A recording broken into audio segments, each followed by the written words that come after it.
Mai più incidenti di percorso come quello avvenuto ieri all'Ars. Se dovesse accadere di nuovo, verranno assunte decisioni politicamente importanti.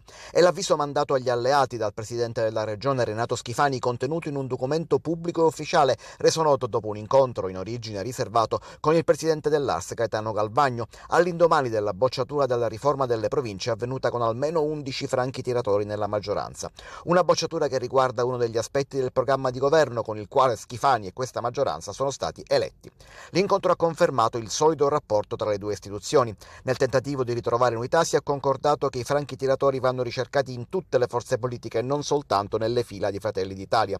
Incidenti di questo tipo però non sono più accettabili, a maggior ragione sui temi che rappresentano i pilastri del programma di governo, e l'avviso di Schifani suona chiaro: se lo rifate io mi dimetto e andiamo tutti a casa. Una minaccia più o meno velata che il governatore aveva fatto altre volte nelle segrete stanze, ma che adesso è pubblica. Dopo aver incontrato il presidente dell'Ars, Schifani ha incontrato anche il segretario della DC, Toto Cuffaro, per un'analisi dell'attuale situazione politica, avviando così il percorso alla ricerca di una difficile quadratura del cerchio, visto che proprio FDI e DC sono su fronti opposti all'indomani di quella bocciatura della norma sul tema delle elezioni provinciali, con i meloniani che vorrebbero elezioni di secondo livello in base alla Del Rio e il rinvio della riforma al 2025, e la DC, come altri alleati, che dicono non se ne parla.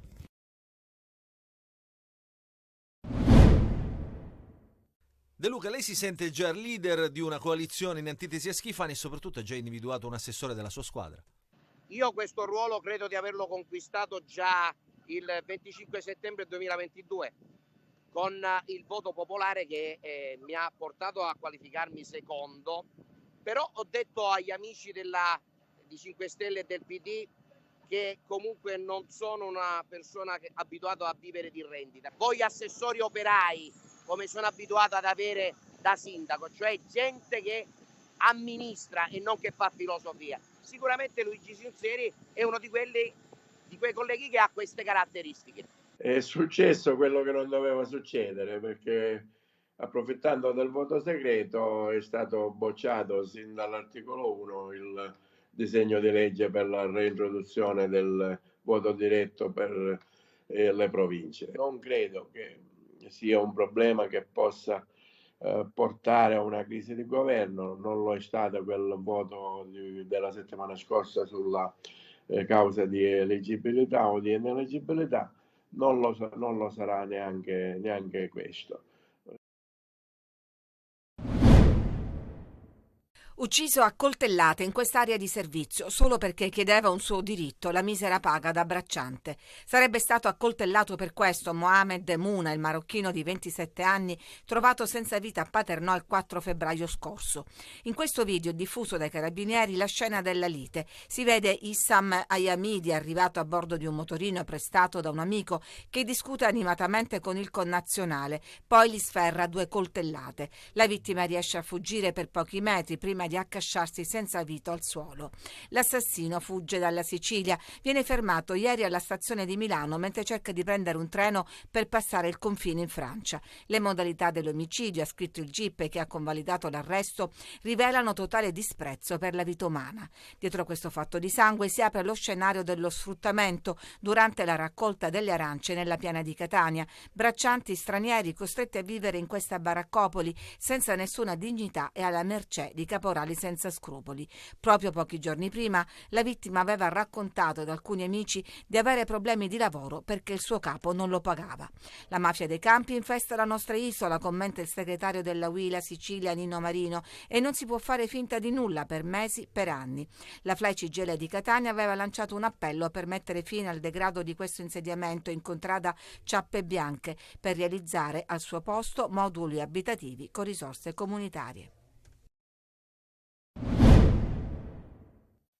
Picchiato e derubato di pochi spiccioli dal branco in una villetta a 2 passi dal centro è il grave episodio che si è verificato a Messina, con vittima un quindicenne aggredito da 4 tunisini di età compresa tra i 19 e i 22 anni, alcuni con regolare permesso di soggiorno, altri in attesa di ottenerlo, tutti arrestati dagli agenti delle volanti della polizia appena qualche ora dopo l'aggressione.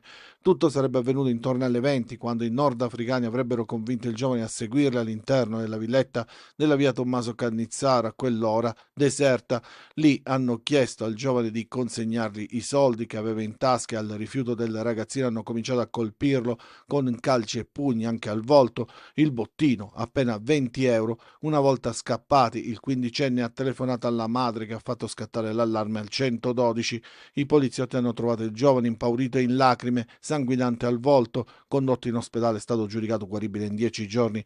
Grazie alla descrizione dei 4, i poliziotti li hanno rintracciati ed arrestati. Per loro l'accusa è di rapina, ma sono in corso indagini per accertare se abbiano preso parte ad altri episodi del genere che si sono verificati in città negli ultimi tempi. L'aggressione di Villa Quasimodo segue di una settimana l'accoltellamento di un dodicenne da parte di un tredicenne al villaggio Aldisio, forse per vendicare un caso di bullismo, e sulla vicenda delle aggressioni in città è stata chiesta la convocazione urgente di una seduta del Consiglio Comunale.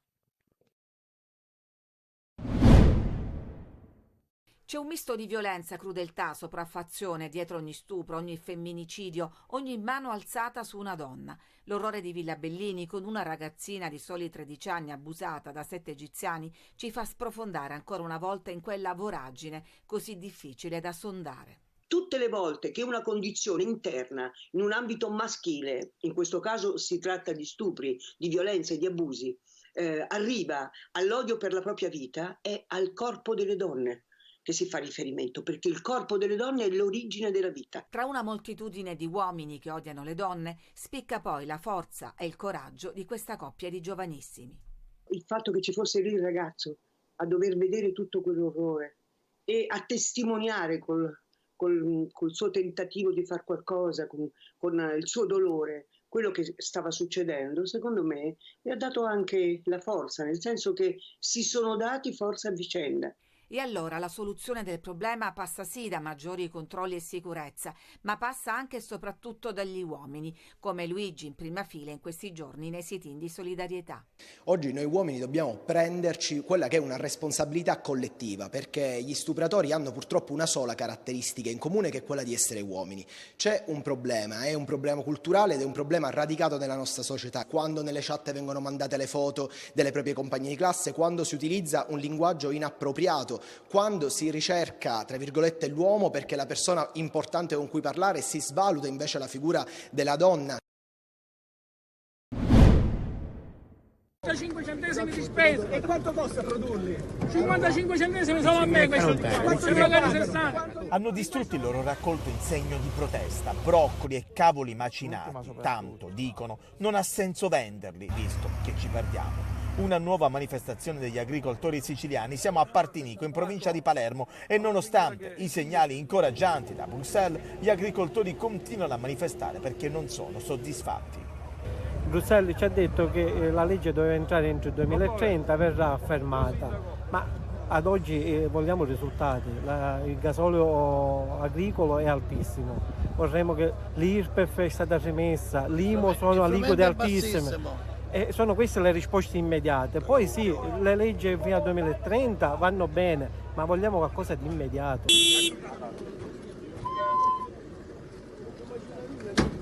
Dietro di lei c'è una bara con dei broccoli, è un segno assolutamente tangibile, inequivocabile del vostro malcontento. Purtroppo è una scena che fa veramente piangere. Che i nostri prodotti bio, coltivati col sudore un anno a coltivare questi prodotti, e poi vengono distrutti.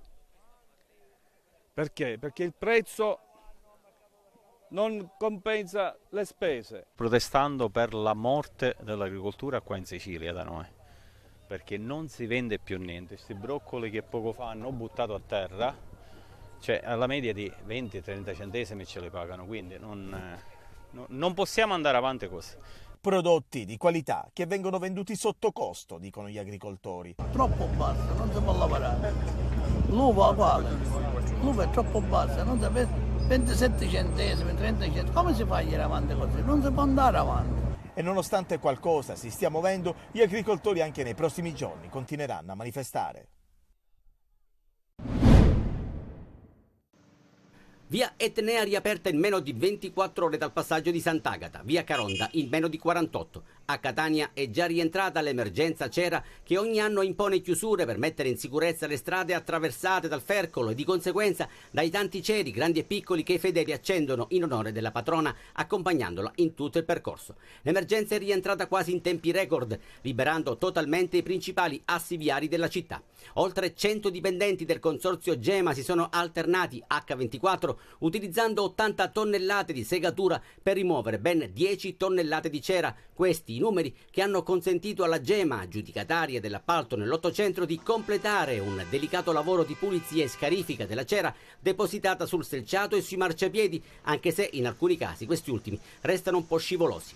Il grip test, prova di aderenza effettuato dalla Polizia Municipale, ha dato il via libera definitivo, ma attenzione, nei tratti riaperti vigono alcune prescrizioni, ovvero il limite di 20 km/h per le auto ed il divieto di transito per bici e motocicli. A giudicare dalle nostre immagini, girate questa mattina in via Etnea, all'altezza di piazza Cavour, sono in tanti a bordo di mezzi a due ruote però a non rispettare il codice della strada. In questi casi sarebbero opportuni maggiore prudenza e maggiori controlli.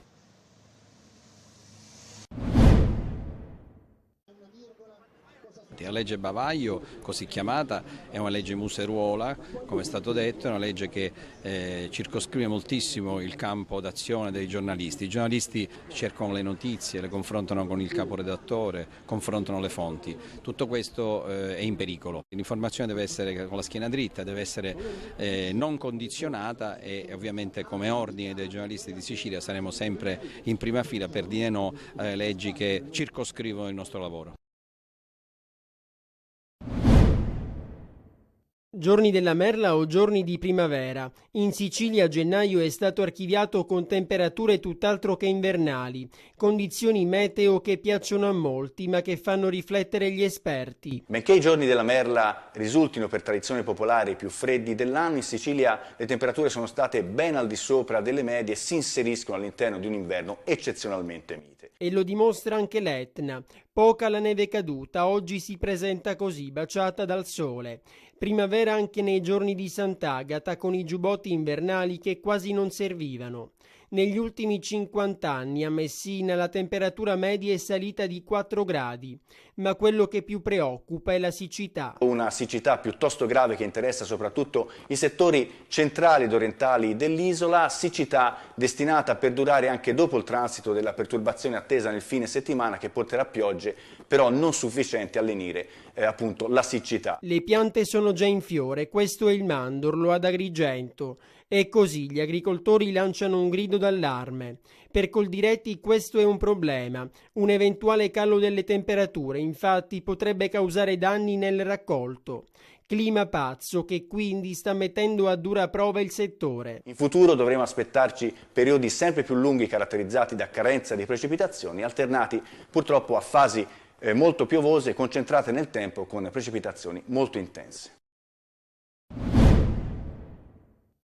La Casertana all'orizzonte per scacciare nuvole nere che si addensano dalle parti del Massimino. Il Catania, incerottato e con il morale sotto i tacchi o i tacchetti, cerca di rialzarsi per mettersi alle spalle la sconfitta di Picerno. Dalla trasferta in terra lucana è tornata una squadra con evidenti limiti tecnici e caratteriali e a nulla sembrano serviti i 12 innesti del mercato di riparazione che poi richiedono tempo e pazienza. Capitan Rapisarda, intervenuto a corner, ammette le difficoltà del momento. Tutti siamo responsabili del momento, sappiamo assolutamente che non stiamo facendo le cose abbastanza o bene, quindi dobbiamo assolutamente farci un esame di coscienza e uscire prima possibile da questa situazione, perché si parla di tempo, ma penso che il tempo stia finendo e dobbiamo assolutamente dare una svolta a tutto ciò. Il precedente dell'andata 0-4 al Pinto fa ben sperare e bissarlo davanti al pubblico amico sarebbe utile per far pace con la tifoseria.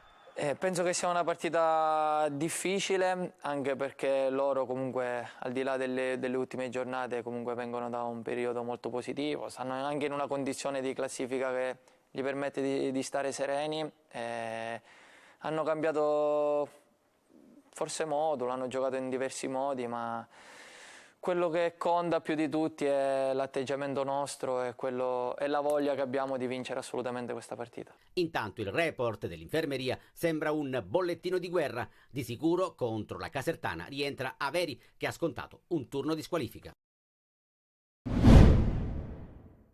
Dall'impiantistica in Sicilia allo stadio Renzo Barbera, che è in condizioni decisamente precarie. Il presidente del CONI, Giovanni Malagò, a Palermo per firmare un protocollo d'intesa con la procura del capoluogo sulla lotta alla violenza sessuale. Al centro dell'accordo una maggior tutela delle vittime da possibili reiterazioni dei reati. Noi ci sentiamo investiti ovviamente di una responsabilità nell'agire e oggi sono qui col procuratore generale del CONI, il prefetto Taucher, e devo dire è lui l'artefice su scala nazionale. Abbiamo firmato già con diverse procure della Repubblica che se c'è una forma di collaborazione, in qualche modo diciamo preventiva, tra la giustizia ordinaria e la giustizia sportiva, è tanta roba, perché noi non abbiamo capacità investigative inquirenti, cioè noi a quel punto recepiamo la notizia e mettiamo in moto la nostra macchina, sospendiamo a livello cautelativo la persona e poi si devono approfondire le questioni. Malagò ha anche parlato di sport e di impianti, sostenendo che l'isola è indietro rispetto ad altre regioni. Se uno dovesse fare una mappatura, una radiografia, una risonanza magnetica dell'impiantistica, sicuramente è uno dei crucci della regione, questo è un dato di fatto. Poi è chiaro che insieme all'impiantistica c'è anche un discorso ovviamente di sostegno alle società. Malagò ha anche annunciato che a settembre in Sicilia verrà disputato il Trofeo CONI.